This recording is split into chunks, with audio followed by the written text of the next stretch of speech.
show you real quick a scene from the Ten Commandments. Can you play this here? This is, I love this movie. I remember as a kid watching it in front of our Magnavox TV every Good Friday. Okay, remember this? What is that? That's the pillar of fire.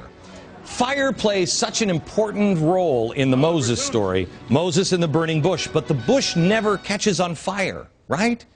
It doesn't ever catch fire. The fire consumes only untruths. Fire doesn't consume the Israelites. It doesn't consume Moses.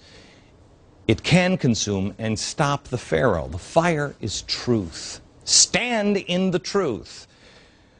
And if you're not telling the truth, as the losers in yesterday's election found out, I mean, that fire is going to consume you. I mean, I don't want to bring you the news I do every day. I don't. I'm just a dad. I love my country, and I wish that magic economy fairies could fly out people's ears and sprinkle magical job dust all over everybody and save us, but it ain't going to happen. Reality is the truth. And the truth is that things are getting worse in the economy, not better. But there's good news. Let me show you, show the seal, please. Okay, see the Pharaoh? Here's the pillar of fire. This is one of the suggested seals from the United States, only suggested by Benjamin Franklin and Thomas Jefferson, both heathens. Here's the good news.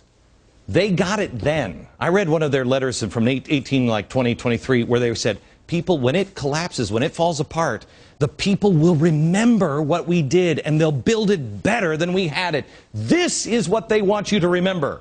The truth of God. The truth is a fire that will consume everything that's not true. Here's some truth from businessinsider.com. Watch these. Suddenly, everybody's in the crash camp, not just the bear camp. Uh-oh, not good.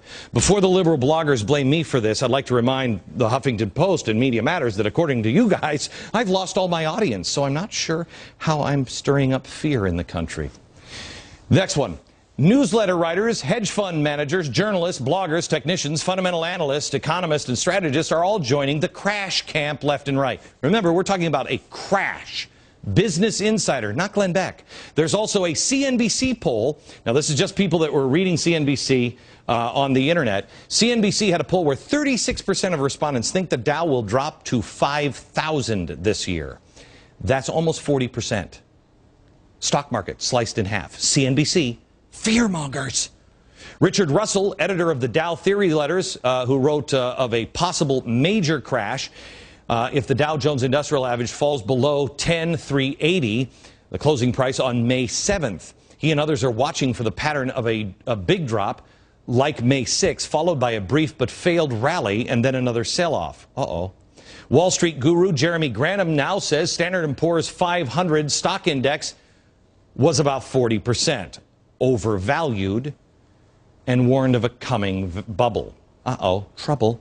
Star hedge fund manager Seth Klarman addressing the CFA Institute's annual conference saying, quote, given the recent run-up, I'd be worried that we'll have another 10 years of zero returns. Everything is being manipulated by the government. Wow, that kind of sounds like me where I said, nothing is as it seems. He goes on, quote, I'm more worried about the world broadly than I've ever been in my whole career.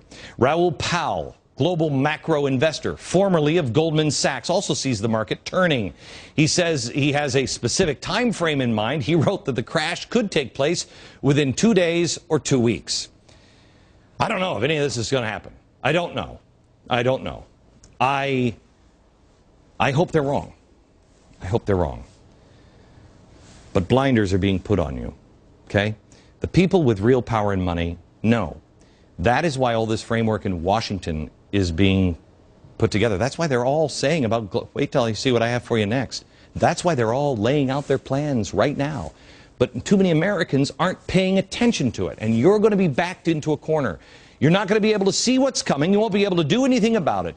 The only solace I can take in all of these economists coming, on board is that all of these experts have been wrong so many times before. I'm just hoping that they just continue the pattern.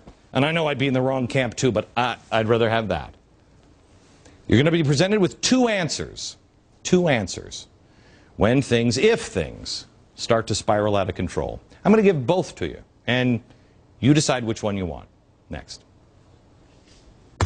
The polls say one thing, NBC says another. Find out the truth about immigration next.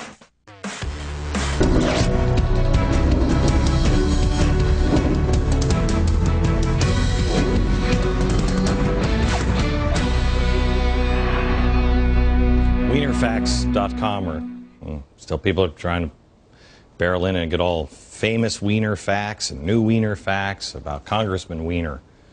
Famous Wieners in our life. Check it out. So, we're in trouble. And you know this. Everybody knows this. If you're paying attention, you want to face the facts. You know it. You see the fires in Bangkok and Greece. I mean, the markets know something is coming. And we're going to be presented with two options. We're going to be presented with two options. And here they are. We can get back to the Constitution, we can get back to the churches, we can get back to the founders, and we can reduce the size of our government. We can run things much better locally, closer to each of us, in our neighborhoods and in our states, and reduce the size of this monstrosity in Washington. Now, there is another option, and that is, let's go global. Let's go with a global redistribution of wealth. Now, you may not consider yourself wealthy, but the world does. Did you know that if you make $30,000 a year, you are in the wealthiest 7% of the world? Let's talk to somebody who makes $30,000 a year and tell them that. And say the rest of the world says you're greedy. You're a greedy, evil, rich American. $30,000 a year. 7%. So now, the rest of the world should just reap some of those windfall profits. Well, you know, I just take those and just bring them on over to the world, because the rest of the world is suffering. Let me show you the direction of the power players, the uber rich, the connected, our leaders. Where should we be headed next? Watch.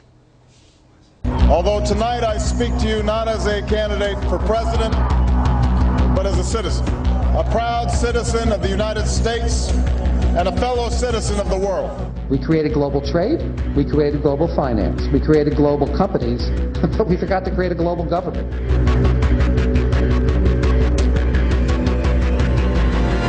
You really need to bring China into the creation of a new world order. And we need global regulation. As students, as workers, or as global citizens. That will drive the change is through global governance. Yes, we can heal this nation. Yes, we can repair this world. Okay, so I think, and I mean, we go on for a long time. You go ahead and compile those bits for us on anybody talking about global nation, and we'll put them up. Maybe we'll put them up on Weiner Facts. I don't know if he's a globalist. We're in the middle of a global economic crisis now, and those in power feel that the best option is to have some form of global cooperation. I like Soros saying New World Order, though, don't you? Now, if you do that, the whole world needs to point their finger at somebody, blame it on somebody. Well, who's being set up as the bad guy in all of this? And I think this country has a president helping it along with an apology tour. In America, there's a failure to appreciate Europe's leading role in the world. There have been times where America's shown arrogance. We sometimes make mistakes. We have not been perfect. I know the promises of partnership have gone unfulfilled in the past. At times we've sought to dictate our terms. I would like to think that with my election and the early decisions that we've made, that you're starting to see some restoration of America's standing in the world. Unfortunately, faced with an uncertain threat, our government made a series of hasty decisions. The United States is still working through some of our own darker periods in our history. Our government was defending positions that undermined the rule of law. Don't be discouraged that we have to acknowledge potentially we've made some mistakes. Okay, so you got global structure, you got the bad guy. I mean, because this is we were just over in China, apologizing to China. Okay, America is the villain. You've got Greece right now. Greece is saying maybe we should sue the American banks. Well, what's the best way to make up for all the horrible atrocities that America has made in the past with a global government? What could we do?